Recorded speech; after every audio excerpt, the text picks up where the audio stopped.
राजा परीक्षित कलयुग के प्रथम राजा बने। और राजा परीक्षित ये कौन थे? राजा परीक्षित उत्तरा के पुत्र, अभिमन्यु के पुत्र। एक दिन राजा परीक्षित भ्रमण करने निकले कि मेरी प्रजा किस प्रकार का व्यवहार कर रही है, किस प्रकार का रहन सहन है। जाकर देखा तो एक गाय और एक बछड़ा, गाय और बछड़ा दोनों को एक काला आदमी पाद प्रहार कर रहा था, मार रहा था। गाय रो रही थी, बछड़ा रो रहा था। बछड़े के 3 पांव तोड़ दिए उस काले आदमी ने मार मार के। एक पांव से बछड़ा खड़ा है और मां को देखता जा रहा है, रोता जा रहा है। राजा परीक्षित ने इस दृश्य को देखा, टूट पड़े। मूर्ख कौन है तू, मेरी गाय मेरे बछड़े को मारने वाला, अभी तुझे मौत के घाट उतारता हूं। तलवार निकाली, उस आदमी की तरफ बढ़े। वो आदमी चरणों में गिर पड़ा, महाराज मेरा नाम कलयुग है। कौन था वो? कौन था वो? कलयुग था। कलयुग ने गाय को बछड़े को मार मार कर निकाल दिया। परीक्षित ने कहा तुमने गाय बछड़े को क्यों मारा? कलयुग बोला जहां गाय रहती है कलयुग वहां रह नहीं सकता, इसलिए गाय को पहले मैं निकाल रहा हूं ताकि मैं अपना राज्य स्थापित कर सकूं।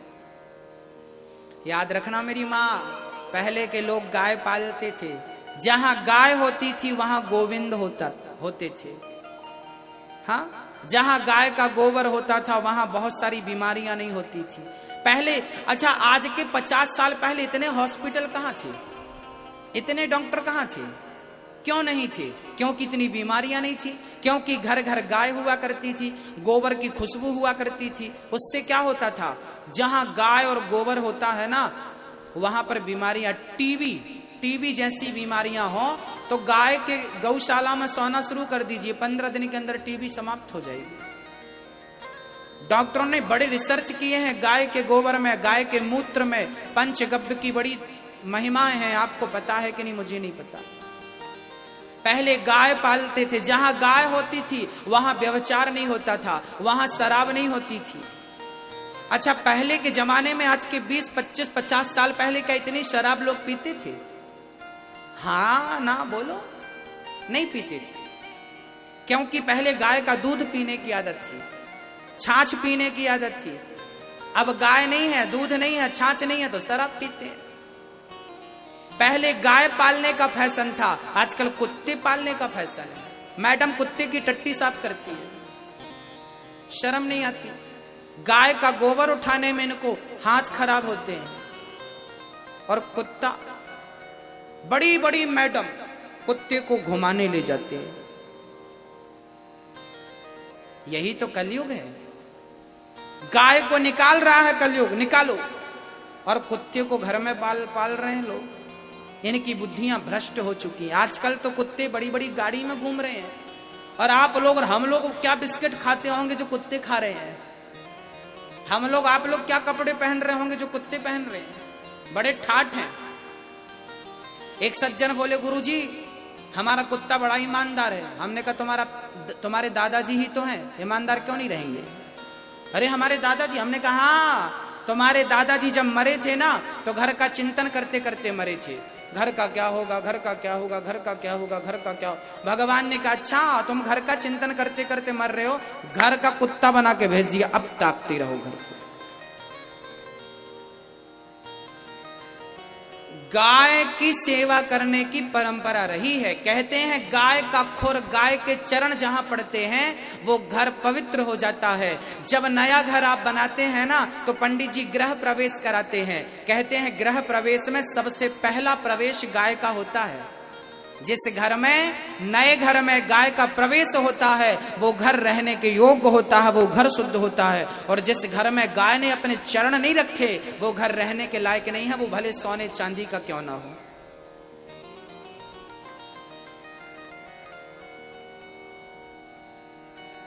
राजा परीक्षित ने कलयुग से कहा मेरे नगर से निकल जा। कलयुग बोला महाराज मुझे रहने की कुछ जगह तो दे दो। कहां रहेगा कलयुग? तब राजा परीक्षित ने कलयुग को रहने के लिए 4 कमरे बनवाए। आपके हरिगंगा नगर इस एरिया में कलयुग रहता है कि नहीं? कलयुग कहां कहां रहता है जरा सुनिएगा। द्यूतम पानम स्त्रियः सूना यत्र धर्मश्चतुर्विधा। कलयुग का पहला ठिकाना है जुआ। जुआ। अच्छा भैया जी, दादाजी, आप लोग खेलते हैं कि नहीं? ताश खेलते?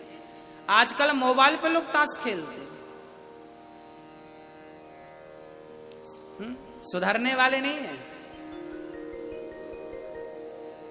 कलयुग का पहला ठिकाना जुआ। जुआ खेला था कौरवों ने तो नाश नहीं हुआ, सर्वनाश हुआ। जुआ खेलने वालों का सर्वनाश होता है। आप में से कोई खेलता है क्या? नहीं, जुआ मत खेला करिए। कौरवों ने जुआ खेला था, सर्वनाश हुआ। और जुआ के कारण ही महाभारत हुआ। जुआ के कारण ही द्रौपदी की लाज लूटी गई थी। जुआ ना होता तो नारी का अपमान ना होता, और जुआ ना होता तो महाभारत ना होता। कारण महाभारत का जुआ है। सोचिए, जुआ क्या कराता है? महाभारत कराता है। जुआ क्या कराता है? बहन बेटी की लाज को लुटवाता है ये जुआ। इसलिए जुआ मत खेलिए। जुआ खेल रहे हैं, अच्छा, आप में से कौन से पिता चाहते हैं कि आपका बेटा बहुत बड़ा जुआड़ी बने? क्या आप चाहते हैं कि आपका बेटा जुआड़ी बने? हाँ या ना? नहीं चाहते ना? आप ये नहीं चाहते कि मेरा बेटा जुआड़ी बने। जब आप अपने बेटे को जुआड़ी नहीं बनाना चाहते तो आप खुद क्यों जुआड़ी हैं भाई? आप खुद जुआ खेलना बंद कर दीजिए। कलयुग का प्रथम स्थान जुआ है। आपके नगर में खेलते हैं कि नहीं जुआ? सबसे ज्यादा जुआ बूढ़े लोग खेलते हैं, और अकेले बूढ़े नहीं खेलते, बच्चों को बुलाते हैं, तुम भी खेलो, तुम भी खेलो। एक दादाजी से हमने कहा, दादाजी आप जुआ खेल रहे हैं? अरे महाराज जी टाइम पास कर रहे हैं, जुआ नहीं है। हमने कहा टाइम पास क्या करोगे? अब तो टाइम आपको ही पास करने वाला है, आप क्या टाइम पास करेंगे? टाइम तो अब आपको ही पास करेगा। इसलिए जो समय बचा है जुआ नहीं, कीर्तन करिए। पहले के दादाजी बच्चों का हाथ पकड़ के मंदिर ले जाते थे। आजकल के दादाजी बच्चों को गोद में बिठाते हैं और सामने पत्ते होते जुआ हो, और नाती गोद में बैठा है। बताइए दादा बच्चे के संस्कार के साथ कितना बड़ा खिलवाड़ कर रहे हैं। ऐसे दादाजी को तो डंपर में भर के सीधे हरिद्वार भेजना चाहिए, और गंगा जी में विसर्जन। वहां रहेंगे, वहां भी खेलेंगे ये। इनका तो ना रहना ही अच्छा है। इनका रहना अच्छा नहीं है। बिच्छू रहेगी तो डंक मारेगी, गाजर घास रहेगी तो वो नुकसान करेगी। ये भी गाजर घास है। ये जहां रहेंगे जुआ खेलेंगे, इसलिए इनको गंगा जी में विसर्जन कर दो। हम तो कहते हैं अपनी आदत को विसर्जन कर दो, जुआ खेलने की आदत को। नहीं तो खुद विसर्जित हो जाओगे जल्दी से, सर्वनाश करके और जाओगे। द्यूतम, कलयुग का पहला ठिकाना जुआ। दूसरा ठिकाना पानम, बोले तो शराब। जहां शराब है वहां कलयुग है। शराब पियोगे तो नाश नहीं होगा, सर्वनाश की व्यवस्था। आप लोग पीते तो नहीं है? एक सज्जन हमारे पास आए, महाराज जी आप भी पियो। गरम गरम ले आए गिलास में। हमने कहा क्या है? बोले अंगूर की निकाली, ताजी ताजी, पी लो। हमने कहा पिएंगे तो क्या होगा? बोले 12 घंटे ऐसी मस्ती चढ़ेगी, उतारी नहीं उतरेगी। हमने कहा फिर 12 घंटे बाद क्या करेंगे? बोले दूसरा पैक चढ़ा लेना। हमने कहा फिर उतर जाएगा, क्या करेंगे? बोले तीसरा पैक चढ़ा लेना। बोला हमारी दुकान से आपके लिए फ्री, जितना चाहे पियो। हमने कहा साहब हम पीते तो हैं, पर तुम्हारी वाली नहीं पीते, क्योंकि तुम्हारी वाली 12 घंटे में उतरती है। हमने एक बार ऐसी पी रखी है कि एक बार ही पीनी पड़ती है, जन्म जन्म तक नहीं उतरती वो। जाम पर जाम पीने से क्या फायदा? रात बीती उतर जाएगी। हरि नाम का जाम पी ले बंदे, तेरी जिंदगी सुधर जाएगी। जिंदगी को सुधारना है तो राम नाम का प्याला, कृष्ण नाम का प्याला पियो, जिससे कल्याण होना। ये वाली तो रात बीती उतर जाएगी। आपकी वाली में दम नहीं है, हमारी वाली में बहुत दम है। ये इतनी मस्ती देती है आपको। मीराबाई ने इसी को पिया था। हाँ, आज तक हम लोग मीरा का नाम जपते हैं। आज तक हमने मीरा को याद किया है, और मीरा, हम मर जाएंगे फिर भी मीरा भक्तों के हृदय में जिंदा रहेगी। स्वामी विवेकानंद जी ने यही प्याला तो पिया था, तुलसीदास जी ने यही प्याला पिया था, कबीरदास, सूरदास, रैदास भक्त नरसिंह मेहता ने यही प्याला तो पिया था, आज तक भक्तों के हृदय में जिंदा है। और आप जो पीते हैं किसी गंदी नाली में पड़े हुए मिलेंगे ये लोग। आपकी वाली अच्छी नहीं है इसलिए छोड़ दो, हमारी वाली पियो। राम नाम का प्याला पियो, कृष्ण नाम का प्याला एक बार पी लो तो काम बन जाए। भक्तों, जहां शराब है वहां कलयुग है। शराब क्या है? बुद्धि भ्रष्ट कर देती है। शराब क्या करती है? बुद्धि को शून्य कर देती है। इसलिए शराब मत पीजिएगा। सोचने समझने की जो क्षमता है ना, शराब उसे समाप्त कर देती है। आप में से कोई पीता तो नहीं है? अच्छा, कितने लोग पीते हैं? हाथ उठाओ। एक भी नहीं पीता। भोपाल के लोग अच्छे हैं, एक भी नहीं पी रहे। अच्छा, जो नहीं पीते वो हाथ उठाएं। दादाजी आप नहीं उठा रहे हो? वहां चश्मा लगाया। चढ़ाते हो कभी कभी क्या? चलिए, अच्छा है आप नहीं पीते, ये विशेष कृपा है मेरी ठाकुर जी की, गोविंद की आप पर। कलयुग का दूसरा ठिकाना शराब, तीसरा ठिकाना द्यूतम पानम स्त्रिया, चरित्रहीनता। जहां व्यक्ति चरित्र से गिरा, पुरुष हो या स्त्री हो, चरित्रहीन लोग जहां होते हैं वहां भी कलयुग होता है। इसलिए चरित्र का ख्याल रखिए। और सूना अर्थात मांस, अंडा। आप में से कितने लोग हैं जो अंडे खाते हैं? जो खाते हैं हाथ उठाओ। जो अंडा खाता हाथ उठाओ ईमानदारी से। बच्चा, आप बेटा आप खाते हो अंडा? अंडा खाते हो आप? आप खाते हो? आप नहीं खाते? अच्छा, आप खाते हो अंडा? नहीं। आप अंडा खाते हैं? हाथ उठाओ। खाते हैं तो ये बच्चे खाते हैं अंडा। तो मम्मी खिलाती है कि पापा? पापा। ये छोटे छोटे बच्चे हैं, 4-5 साल के बच्चे हैं, ये पापा अंडा खिलाते। ले बेटा अंडा खा। अच्छा बेटा, आप अपने पापा से एक प्रश्न करना, पापा से कहना कि अंडा क्या है। अरे मुर्गी का बच्चा ही तो अंडा है। अंडे को ना छेड़ा जाए तो अंडे के अंदर से क्या निकलता है? बच्चा निकलता है कि नहीं मुर्गी का? सोचिए, आप किसी के बच्चे को खा रहे हैं। अंडा खाना मतलब किसी मुर्गी के बच्चे को खा लेना। आप अभी से बच्चों के संस्कार बिगाड़ेंगे। यही बच्चे बड़े होकर जब तुम्हारी पीठ में लाठियां बरसाएंगे ना, तो बिल्कुल मत रोइएगा। संस्कार मां बाप से ही बनते और बिगड़ते हैं। हाँ, मुर्गी के बच्चे को आप खा जाते हैं, आपको लज्जा नहीं आती? क्या दाल नहीं है, रोटी नहीं है, सब्जी नहीं है, 56 भोग नहीं है खाने को? क्या अंडा खाते हैं आप लोग? अपना धर्म भ्रष्ट करते हैं आप। हाँ, अंडा मुर्गी मछली खाने वालों के हाथ का कोई पानी पी ले तो उसकी बुद्धि भ्रष्ट हो जाए। इसलिए इन लोगों से दूर रहना चाहिए। अंडा खाने वालों से यदि आपने एक गिलास पानी पी लिया तो आपकी बुद्धि में भी उसका प्रभाव पड़ जाएगा। इसलिए पहले के लोग खान पान शुद्ध रखते थे। जाति छुआछूत नहीं था हमारे देश में। जाति किसी भी जाति के हैं आप, हमें फर्क नहीं पड़ता। हमें आपसे जाति का छुआछूत नहीं है, परंतु आप अपने कर्मों से गिर गए हैं तो आप च्युत हो गए हैं। आपके हाथ का पानी कौन पिएगा?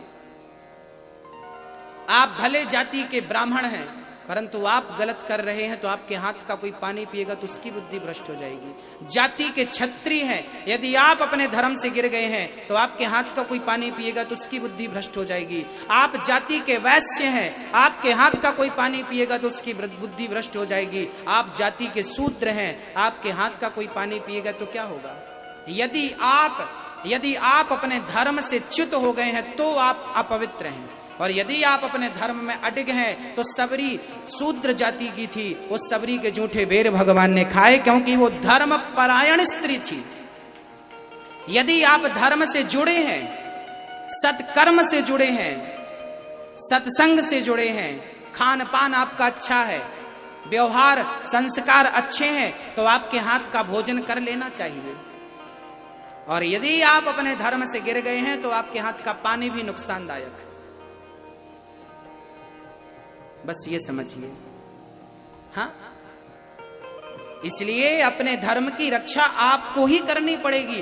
धर्मो रक्षति रक्षिता, पड़ोसी करने नहीं आएगा। अंडा मुर्गी मांस आप खाएंगे तो भ्रष्ट हो जाएंगे आप। इसलिए अभी भी वक्त है, गलत मत करिए। किसी अच्छा, एक मछली, मरी हुई मछली मैं आपके सामने रखता हूं, क्या मरी हुई मछली को आप जिंदा कर सकते हैं? हाँ या ना? नहीं कर सकते ना। आप मरी हुई मछली को जिंदा नहीं कर सकते, तो जिंदा को मारने का अधिकार किसने दिया? यदि किसी को जान दे नहीं सकते, अर्थात किसी को जीवन दान दे नहीं सकते, तो किसी की जान लेने का अधिकार किसने दिया? आपको ये बताइए। लेने का अधिकार है आपको। यदि आप किसी को जिंदा कर सकते हैं तो ठीक है, ठीक है कि आप भी किसी के प्राण ले लो, पर आप, इसलिए कहता हूं, राजा परीक्षित ने कलयुग को 4 कमरे बनवाए। 5वां कमरा बनवाद। 5वां कमरा क्या था? बोले 5वां था स्वर्ण, गोल्ड। राजा परीक्षित ने स्वर्ण की मुकुट पहन रखी थी, वो जरासंध की थी। जरासंध के को मारकर भीम भैया ने वो मुकुट ले आई, और वही मुकुट आज राजा परीक्षित ने पहनी, तो राजा परीक्षित की बुद्धि भ्रष्ट हो गई। कलयुग राजा परीक्षित के सिर पे चढ़ गया, और राजा परीक्षित की बुद्धि। अच्छा, कलयुग क्या करता? बुद्धि भ्रष्ट कर देता है। शराब क्या करती है? बुद्धि भ्रष्ट कर देती है। और जिसकी बुद्धि भ्रष्ट हो जाएगी तो उसका पतन हो जाएगा, उसका सर्वनाश हो जाएगा। अपनी बुद्धि ही तो बचानी है, अपना विवेक ही तो बचाना है। रावण की बुद्धि भ्रष्ट हो गई तो सीता को चुरा के ले आया। हाँ, जब भगवान दंड देते हैं ना तो बुद्धि भ्रष्ट कर देते हैं। विनाश काले विपरीत बुद्धि। यदि देखिए, हम कथा सुना रहे हैं आपको 3 घंटे तक कथा सुना रहे हैं ना, यदि धोखे से मेरी मुंह से कोई गलत बात निकल जाए, कुछ भी गलत शब्द निकल जाए धोखे से, तो क्या होगा? अच्छी बातें हाईलाइट नहीं होंगी, पर वो गलत बात निकल जाए तो लो महाराज जी ने ऐसा कहा, हमारा अभी बवाल हो जाएगा। जब मेरी बुद्धि भ्रष्ट होगी ना तो मेरे मुंह से गलत निकलेगा।